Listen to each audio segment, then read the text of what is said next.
안녕하세요. 저는 30대 후반에 이혼 후에 싱글 라이프를 즐기는 여자입니다. 바람핀 남편에 대한 이야기를 듣다가 조금은 욱해서 제 이야기도 해보려고 해요. 지금은 이것저것 신경 쓰지 않고 즐겁게 지내고 있지만 바람피는 남편과 그를 두둔하던 시댁 식구들, 거기에 그 바람의 원인을 저에게 돌리던 동서에게 보기 좋게 한 방 먹이고 이혼을 했거든요. 그때의 이야기를 해드리려 해요. 어릴 때부터 저는 게임을 좋아했습니다.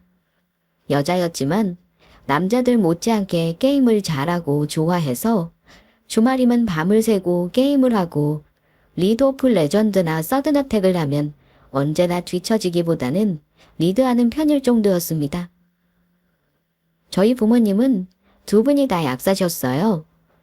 동네 번화가에 메디컬 빌딩에 약국을 좀 크게 운영하시면서 늘 열심히 살아오셨죠. 덕분에 운영도 잘 되고 그런 이유인지 집은 좀 유복하고 여유 있는 편이었어요. 그래서 제가 무언가를 하고 싶어 하면 거의 대부분 허락해 주시고 제 자유의지를 많이 존중해 주시는 분위기였답니다.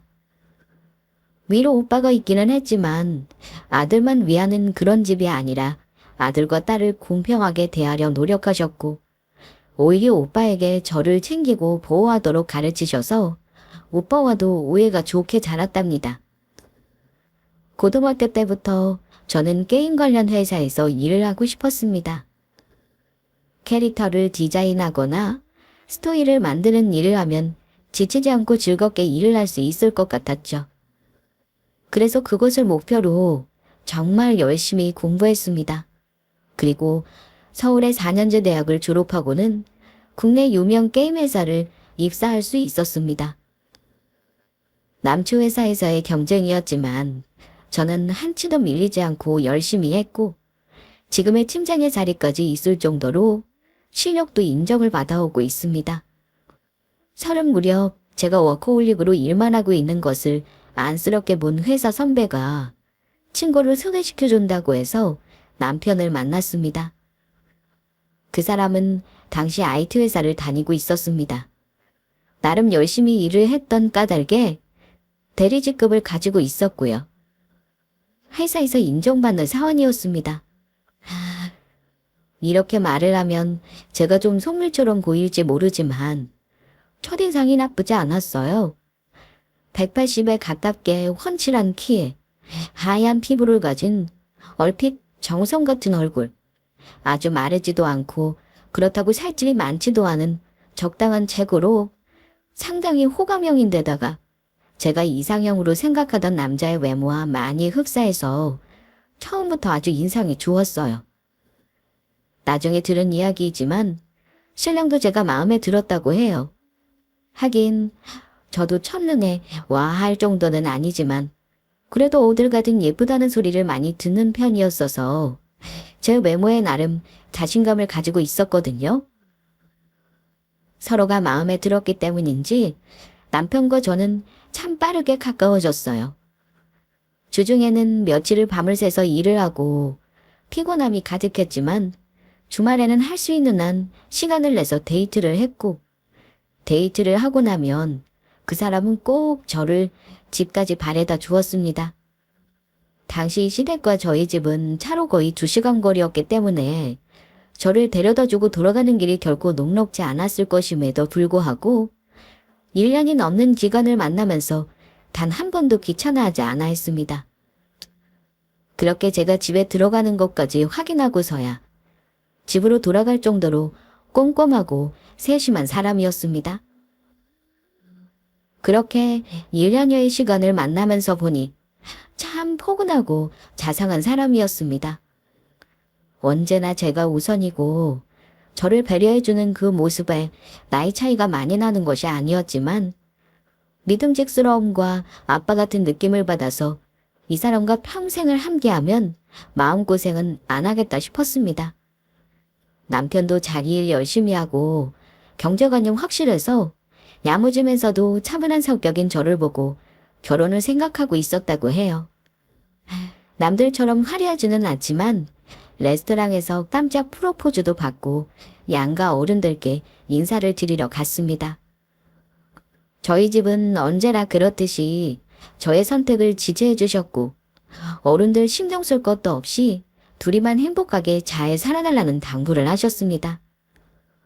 그도 그럴 것이 그 당시 친오빠가 갓 결혼을 한 신혼이었는데 올케 언니에게 시집살이를 시키기는커녕 언니가 집에 오면 저와 엄마가 다 챙겨주고 설거지도 오빠를 시키면서 와이프 존중하면서 살으라고 하시는 분들이셨어요. 게다가 약국을 오래 하시면서 이미 노후 대비는 다 되어 있으셔서 나이 드시면 두 분이 실버타운을 들어가서 여생을 보내시겠다는 계획을 가지고 계실 정도였으니까요. 절대 자식들에게 기대서 사는 것은 안 하겠다는 마음을 가지고 계신 분들이었어요. 심지어 오빠 결혼 때도 새언니네는 친정이 없었어요. 새언니네 부모님께서 새언니 어릴 때 사고로 돌아가시는 바람에 이모님 댁에서 자랐다고 하더라고요. 흠으로 잡으려고 한다면 흠이 될 수 있는 고아라는 상황을 저희 부모님께서는 흠으로 잡은 것이 아니라 안타깝게 여기시고 전혀 서운함이 없도록 하려고 노력을 하신답니다. 그래서 늘 딸처럼 챙겨주신다고 첫 생일에는 전날 집으로 불러 자라고 하고는 당일 아침에 미역국과 갈비찜으로 생일상을 차려주시고 저녁에는 오빠와 보내라고 용돈까지 챙겨주시는 분이시네요. 제가 너무 저희 부모님을 좋게만 말한 것인지 모르지만 제가 보기에는 정말 시댁의 바람직한 모습이 아닌가 싶을 정도입니다. 남편네 집에 인사드리러 갈 때는 어머님들이 꽃다발을 준비해 갔습니다.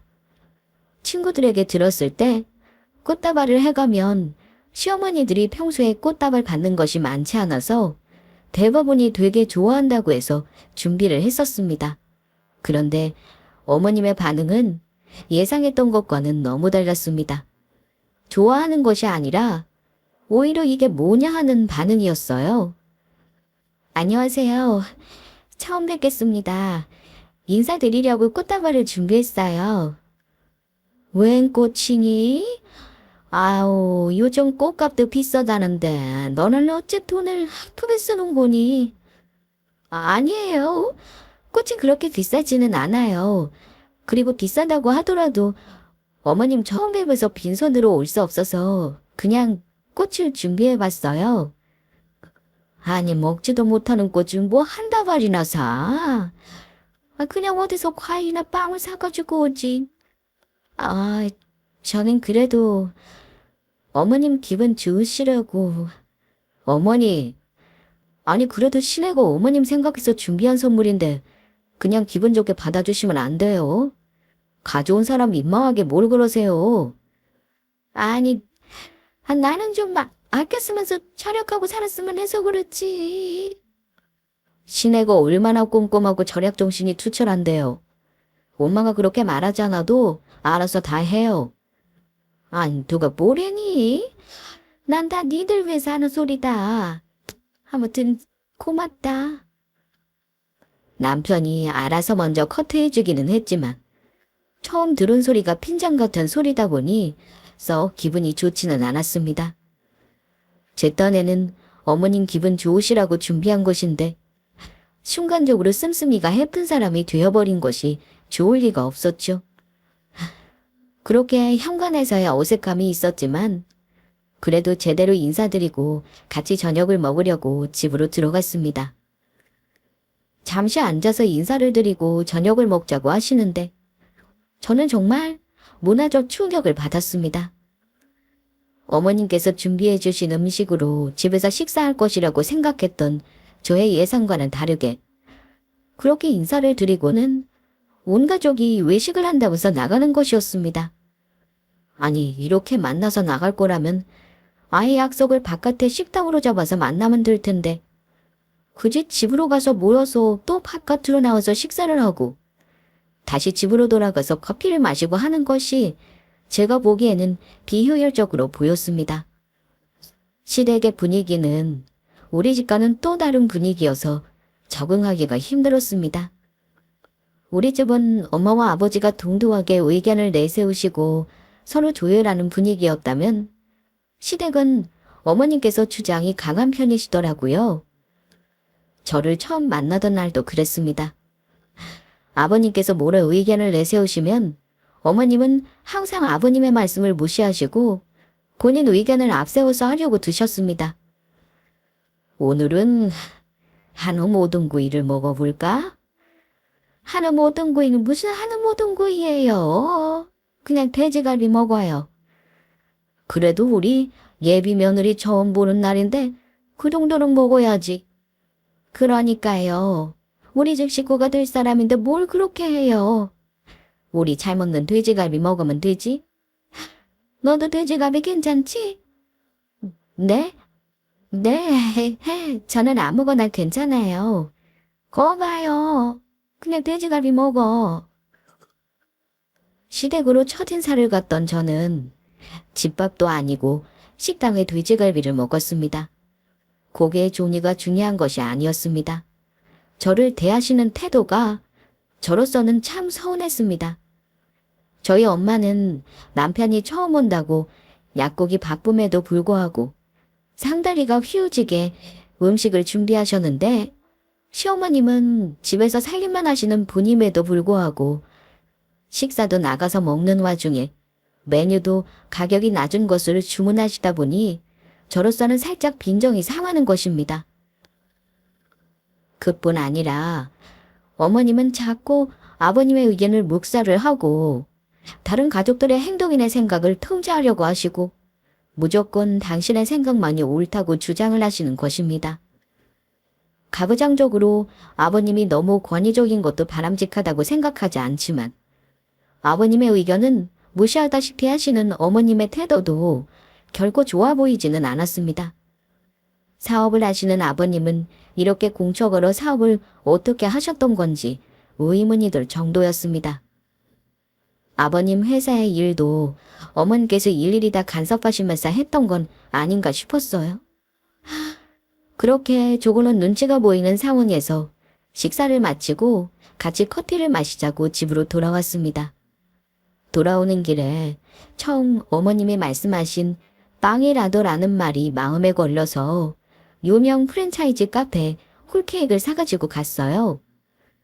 집에 와서는 어머님께서는 주방으로 들어가시고 남편과 아버님은 거실로 자리를 잡길래 저도 거실 쪽으로 방향을 잡으려고 앉으려고 하는데 갑자기 주방에서 어머님께서 부르시는 것입니다. 너 왔으면은 이리 와서 후식 준비해야지 어디 갔니? 네. 제가요? 아니야 여기 있어. 어머니 제가 해요. 신혜는 오늘 처음 우리 집에 온 손님인데 왜 손님한테 시키세요? 그러게 오늘 처음 집에 온 사람에게 시키고 그래. 그냥 당신이 좀 해. 결혼하면 같은 식구 될 텐데 그거 좀 한다고 뭐가 큰일 나나요? 아우 됐다. 내가 하고 만다.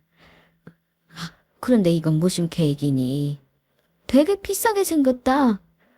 아니에요 어머니. 비싼 케이크는 아니에요.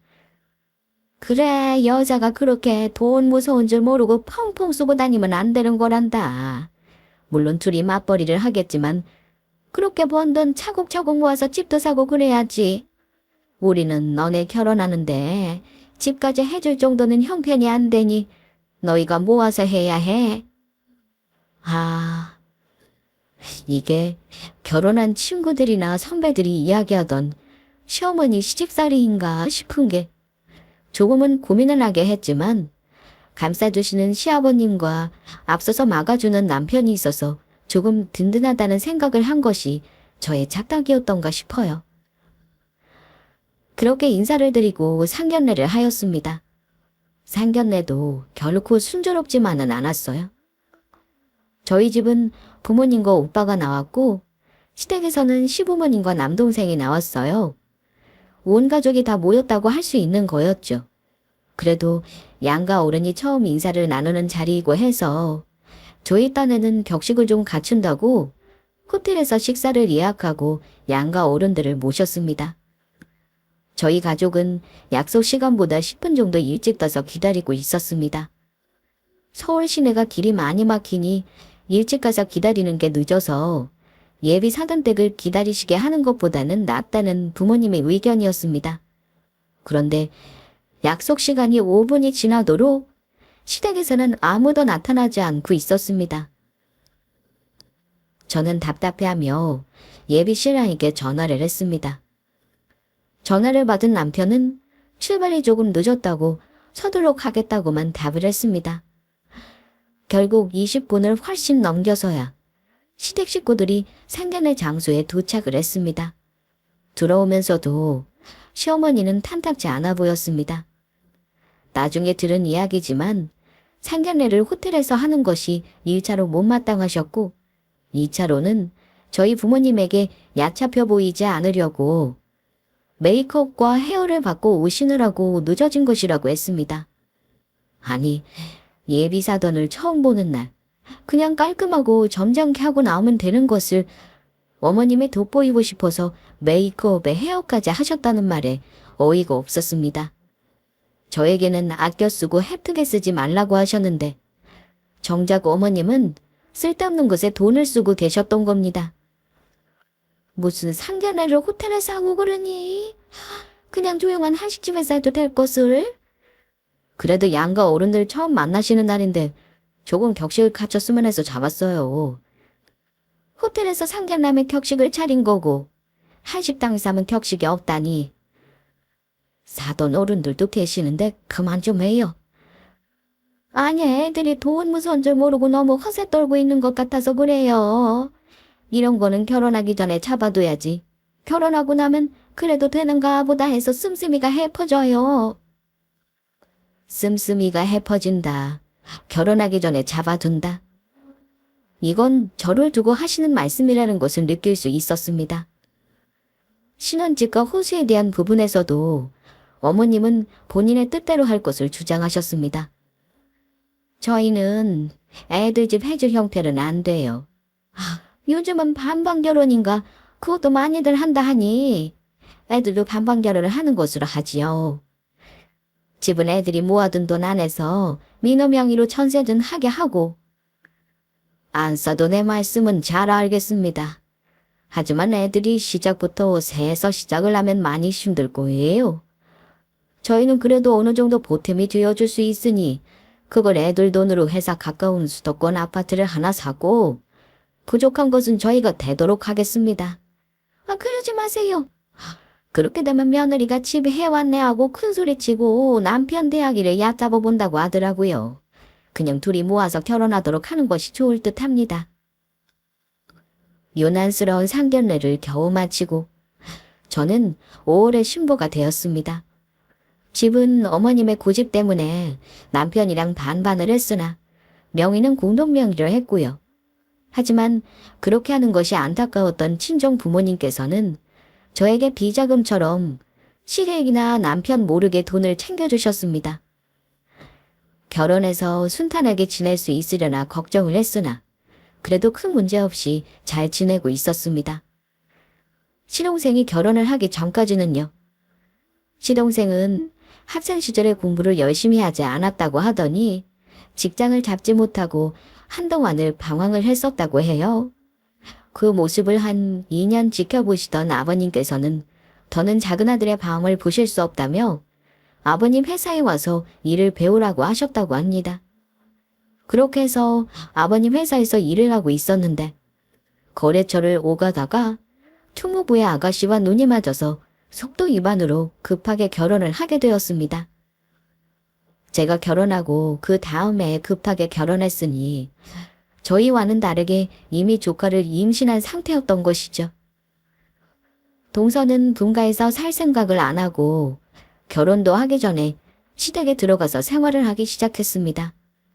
그와 동시에 회사도 그만두고 임산부라는 것을 내세워 집에 얹혀서 살더니 뱃속에 아이가 아들이란 것을 알고는 그 기고만장함이 가히 두고 볼 수 없는 지경이었습니다. 결혼하고 1년이 지나도록 아이 소식이 없는 저희 부부에 비해서 자기는 아들을 낳는다고 유세 아닌 유세를 떨고 그 하나로 시어머니와 시아버지가 눈치를 볼 정도가 되어 있었습니다.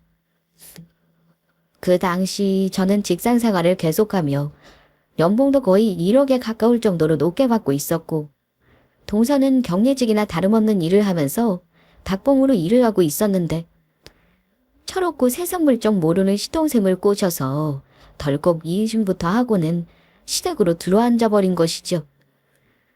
결혼 전에 임신을 한 것도 모자라 시댁으로 들어가서 산다는 것이 제 상식선에서는 이해가 가지 않았지만, 그것을 허락하신 시부모님도 신기하고 이해가 가지 않았습니다. 그저 손주로 아들을 봤다는 것에 정신이 없어서 동서가 원하는 것이라면 무엇이라도 해줄 듯이 하시고, 그에 반해서 저는 압력 아닌 압력을 받게 되었습니다. 세상에, 내리 사랑이라고 하더니 손주가 이렇게 이쁠 줄은 몰랐다. 그래야, 너는 아직도 소식이 없니? 동생이 먼저 애를 봐서 어떻게 하니? 그래도 장남에게서 청손이 나와야지. 형님이 일하는 재미는 아시는데 아이 키우는 재미는 모르시나 봐요. 이 재롱이 얼마나 귀여운지. 저희는 아직 아이 생각이 없어요. 천천히 생기면 낳는 거고 아니면 그냥 둘이 딩크로 살려고요. 아니, 너는 그게 무슨 말이니? 아이를 왜 안 낳아? 말 같지도 않은 소리 하지 말고 어서 아이를 가질 생각을 해라. 여자가 일을 무슨 일을 그렇게 하니? 여자가 일을 해봐야 뭘 한다고. 어머니 왜 그러세요? 이 사람 실력 좋아서 회사에서 이 나이에 벌써 프로젝트 맡아서 팀장도 하고 연봉도 저보다 많아요. 아주버니, 그래도 그렇지. 아이는 어릴 때 낳을수록 좋대요. 더 나이 들면 형님한테도 안 좋고 아이한테도 좋지 않아요. 그러니까 말이다. 나이 들기 전에 어서 애 낳을 생각은 안 하고 무슨 일을 그렇게 한다고 하는지 모르겠다. 시어머니와 동서는 어쩜 그렇게 쿨짝이 잘 맞는지 두 사람을 말로 이길 수는 없었습니다. 더 이상 이야기를 해봤자 입이 아픈 일이라 그냥 입 다물고 말았어요. 눈치로는 아버님도 은근히 저희에게 손주를 보게 바라시는 듯 했지만, 그래도 제 생각을 해서인지 입 밖으로는 말을 하지 않으시는 듯 했습니다. 그런 아버님이 참 감사했습니다. 그렇게 시간이 흘렀지만 우리 부부에게는 아이가 생기지 않았습니다. 원래도 아이를 그렇게 좋아하지 않던 저는 크게 초조하거나 하는 것이 없이 그냥 일하는 재미를 느끼며 살고 있었습니다. 그러던 어느 날이었습니다. 회식을 하고 조금 늦게 들어온 신랑이 샤워를 하러 들어간 사이 남편 휴대폰으로 시어머니의 전화가 오는 것이에요. 그래서 잠시 받아서 샤워하러 들어갔으니 씻고 나오면 연락드리라고 하겠다고 전하고 전화를 끊으려는데 낯선 알림이 오더라고요. 뭔가 궁금해서 봤더니 텔레그램이었어요. 텔레그램 하면 엠번방 사건도 있고 해서 저에게는 인식이 좋지 않았어요. 혹시 남편도 불법적인 어떤 모임에 있는 것은 아닌가 걱정이 되어 어머님과 통화를 끝낸 신랑에게 무엇인지를 캐물었어요. 처음에는 별거 아니라고 발뺌을 하는데 뭔가 느낌이 이상해서 지속적으로 물어봤어요. 혹시나 불법적인 모임은 아닌가 싶어서 귀찮게 했더니 업무상으로 만든 거라며 얼버무리더라고요. 아무리 업무상 만든 것이라고는 하는데 왜 이 늦은 시간에 메시지를 보내는 거냐 또 따져 물었죠. 그런데 자꾸 얼버무리는 것이 이상해서 폰을 뺏어서 열었는데 웬 여자 이름이 있는 거였어요. 여자의 직감이란 게 있잖아요. 이건 뭔가 있다라는 감이 왔어요. 며칠에 걸쳐서 추궁을 했어요. 그래도 업무적인 대화방이라고 해서 일단은 믿는 척 해줬어요. 그러던 어느 날 저녁, 퇴근 후 씻으러 들어간 틈을 타서 폰을 열어봤어요. 판도라의 상자를 열듯이 저는 숨을 죽여서 텔레그램을 열어 그 여자의 이름을 확인하고 대화방을 들어갔어요. 그랬더니 거기에는 꿀 떨어지는 연인이 있더라고요. 거기에는 상간녀와 남편의 달달한 대화로 보고 싶다, 사랑한다, 오늘 저녁에 맛있는 거 만들어 먹자 등의 대화들이 있었고, 내용의 정황상 그 여자는 싱글인데 혼자 살고 있어서 그 여자 집에 거의 살림을 차리다시피 했더라고요. 집에 들어오기 전까지 함께 있다가 온 데다가 매일같이 있던 야근도 회사 일이 아니라 상간녀와 함께 있다고 오기 위한 핑계였습니다. 얼마 전 지방 출장 간다고 했던 것도 출장이 아닌 이 여자와의 여행이었고 머리가 멍해졌습니다.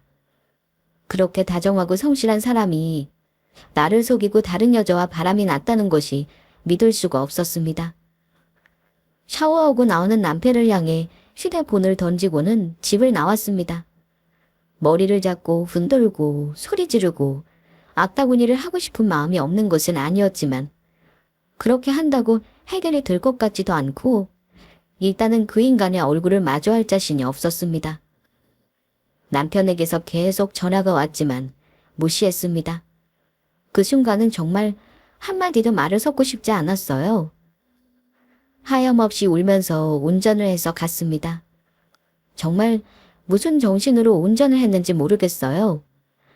한참을 달려서 차를 멈추고 보니 시댁 아파트 앞이었습니다. 그 정신에도 이 사실을 친정에 먼저 알리면서 부모님께서 많이 힘들어하실까봐 시댁으로 온 것 같았어요. 논문을 닫고 시댁으로 올라가서 벨을 눌렀습니다. 10시가 넘은 시간에 저 혼자 시댁을 갔더니 모두들 놀라더라고요. 동서가 현관문을 열어주며 후들갑스럽게 물었습니다. 아, 형님, 이 시간에 웬일이세요? 큰애야, 혼자서 이 시간에 어쩐 일이야? 아가 무슨 일이냐? 물었니? 너는 또 왜 이렇게 퉁퉁 부었어? 일단 들어와라. 거실로 들어선 저는 바로 말을 하지 못하고 한참을 멍하니 앉아 있었습니다. 동서는 따뜻한 물을 떠오며 먹고 진정하라고 달랬습니다. 서방님도 나와서 무슨 일인가 멍하니 보고 있었습니다. 그렇게 멍하게 있은 지 한 30여 분이 지나서 저는 천천히 입을 떼었습니다. 어머님, 아버님, 아범에게 여자가 있었네요. 뜬금없이 그게 무슨 소리야? 그 착실한 애가 무슨 여자야? 파랑이라도 났다는 게냐? 네, 만난 지 좀 오래된 듯 하더라고요. 정말요?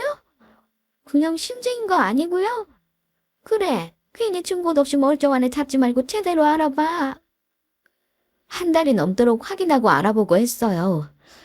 그리고 이걸 보세요. 저는 남편과 상간녀의 대화가 담긴 텔레그램 대화방 사진 찍은 것을 보여드렸습니다.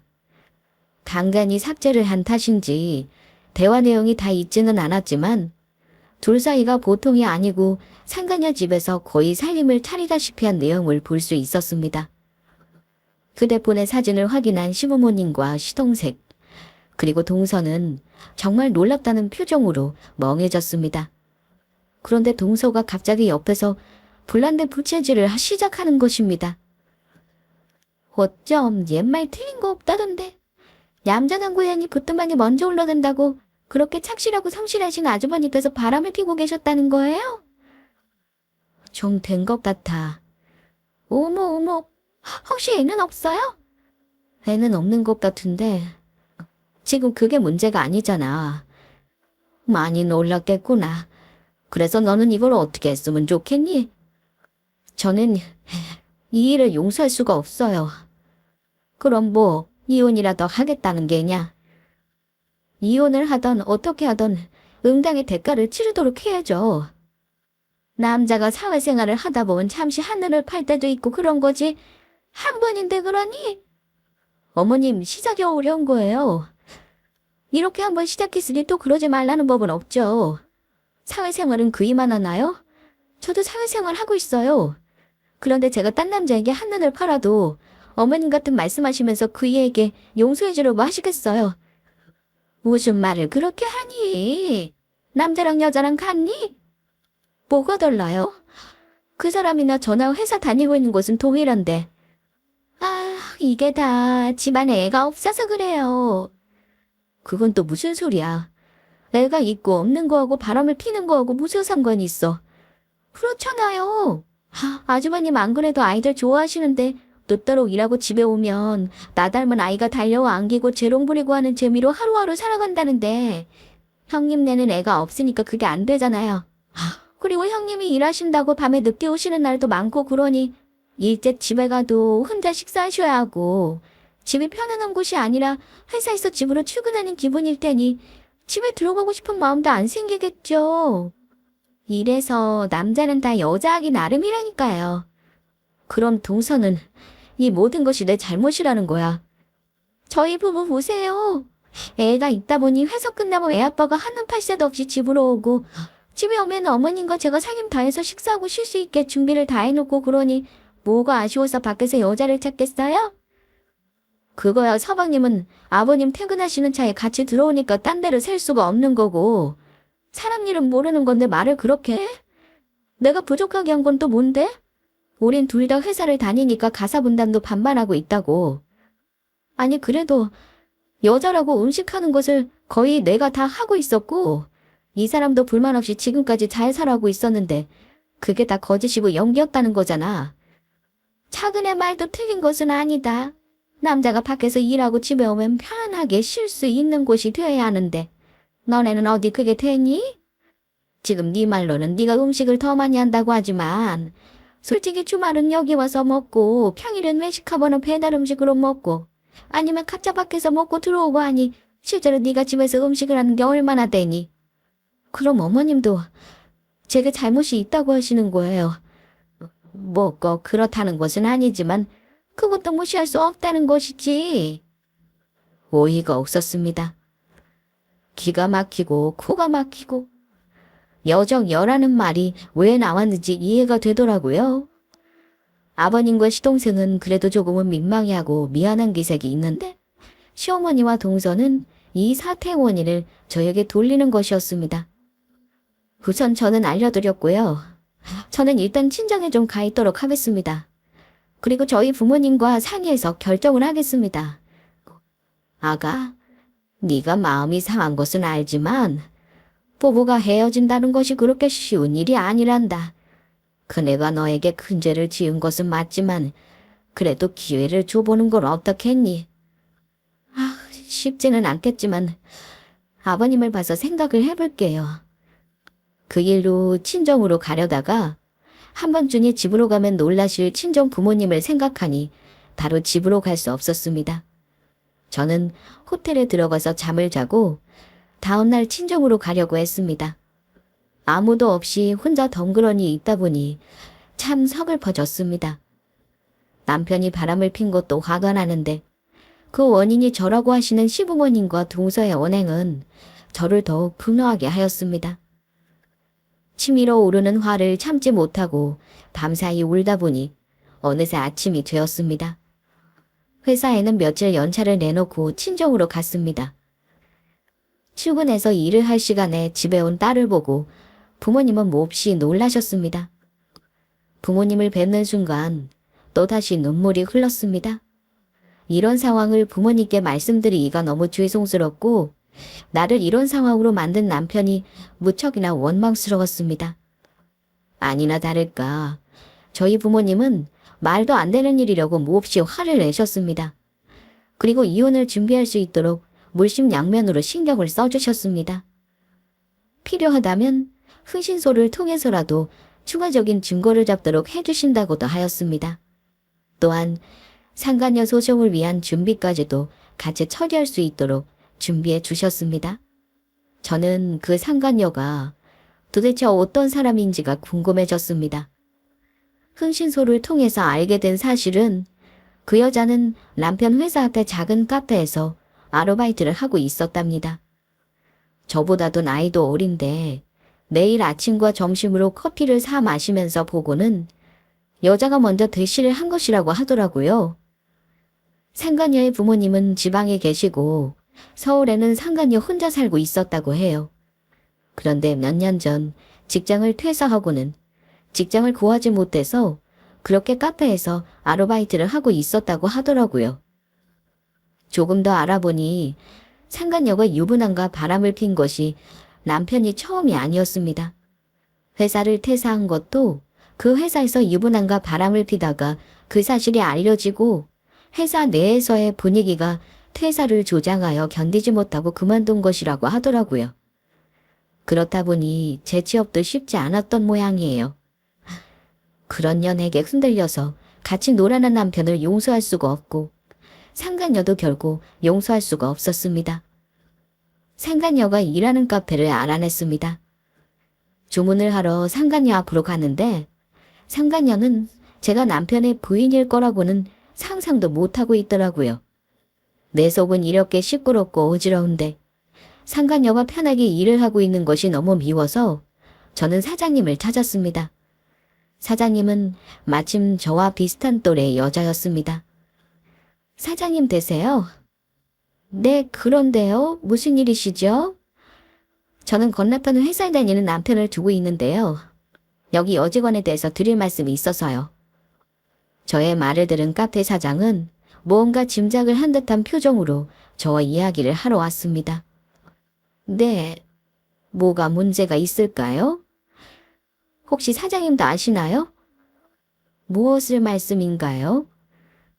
저희 여직원이 제 남편의 상간녀입니다. 이 카페에서 일하면서 저희 신랑을 꼬여내서 벌써 1년이 넘도록 외도를 하게 된 것이에요. 혹시 남편분 성함이 어떻게 되시나요? 정민우요. 왜죠? 역시 그랬군요. 정민우님은 저희 카페 단골 손님이세요. 아주 오래전부터 저희 카페를 이용하셨죠. 아침에 커피 한 잔 사가지고 출근을 하시던 그분이 언제부터인가 점심에도 커피를 사드시러 오시고 그러면서 가게를 찾는 일이 잦아지셨어요. 점심시간이면 근처 샌드위치나 샐러드 가게에서 점심거리를 사서 저와 저 아르바이트에게 먹으라고 챙겨주시곤 해서 참 감사한 분이다 하고 있었는데 그게 다 이유가 있었던 거였군요. 그런 일까지 있었나요? 카페 사장의 말을 듣는데 참 정말 가지가지 한다 싶었습니다.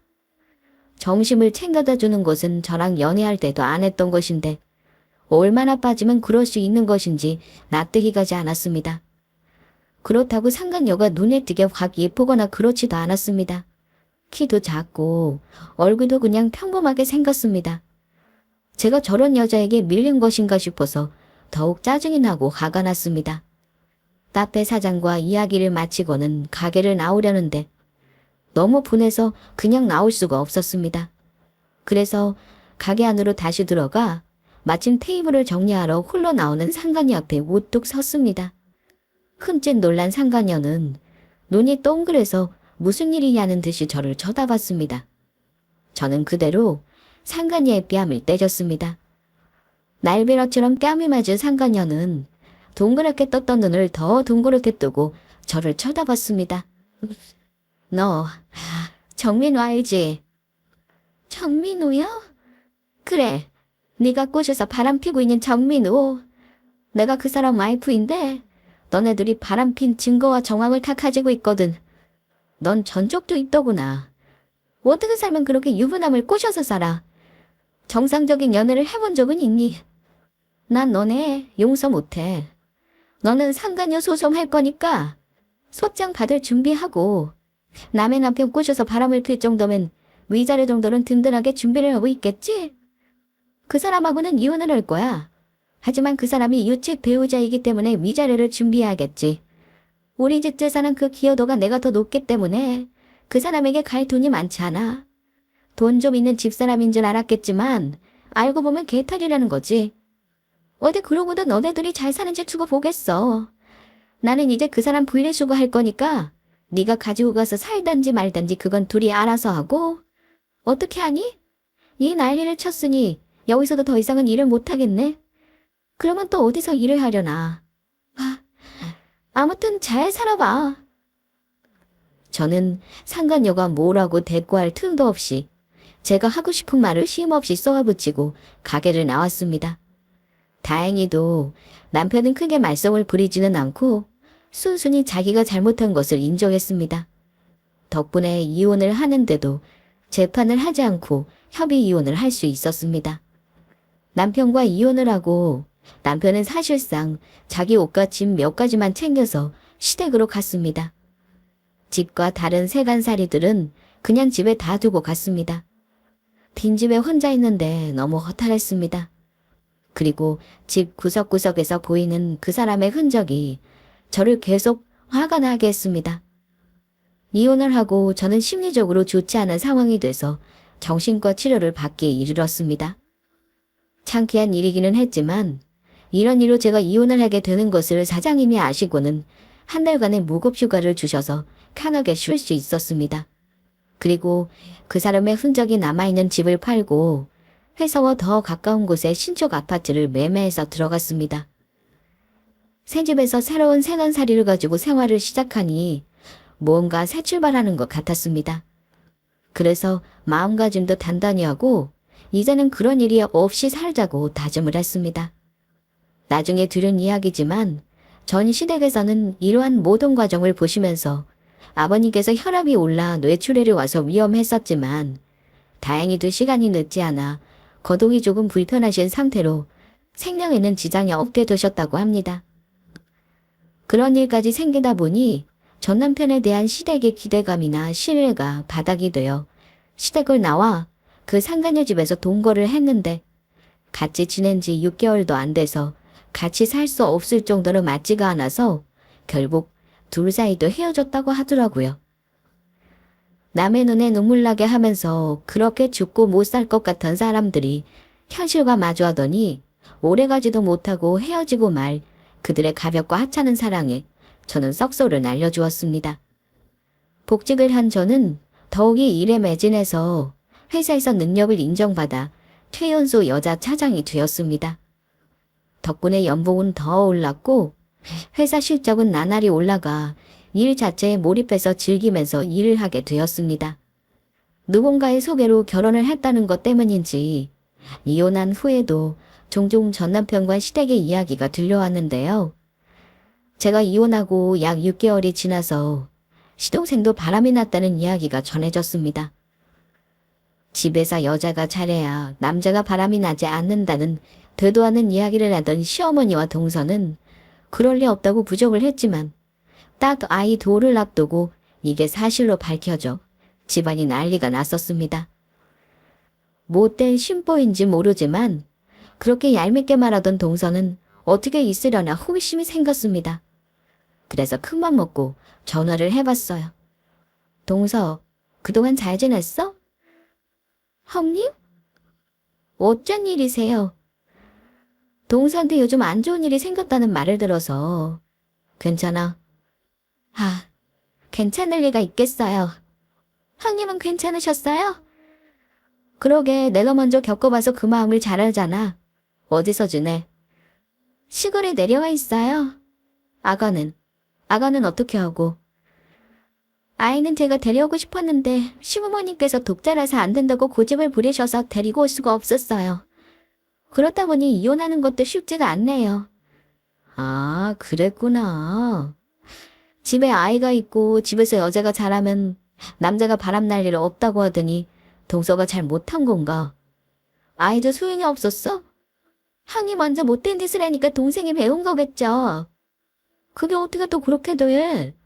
아버님도 그런 일 없으셨다고 하고 그 사람 외도가 밝혀질 때 이미 서방님도 딴 살림을 가지고 있었다면서.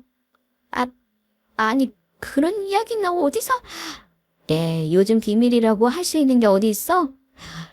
그렇게 남편 단돌이 잘한다던 동서가 어쩌다가 이렇게 됐어?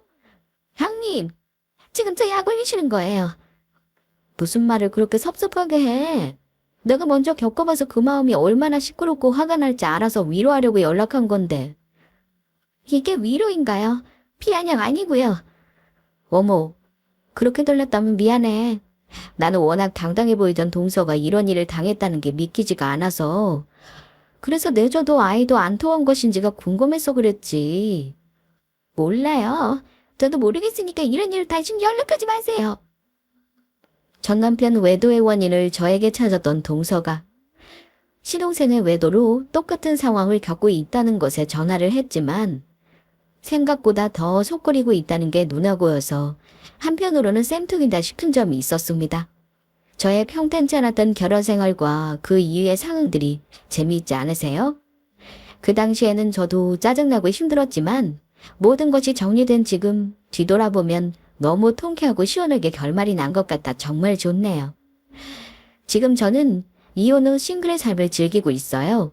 시댁 눈치 보느라 가고 싶은 여행도 마음대로 못 가는데 지금은 제가 가고 싶을 때 언제든지 떠날 수 있는 것도 좋고요. 이제는 제 일과 관련돼서 더 공부하고 싶은 게 많은데 그거 공부하러 유학을 갈까 생각도 하고 있답니다. 요즘 코로나도 다시 돌고 독감도 심하다고 하더라고요. 다들 건강에 유의하시고 항상 행복한 일들만 가득하시기를 바랄게요. 긴 이야기 들어주셔서 감사합니다.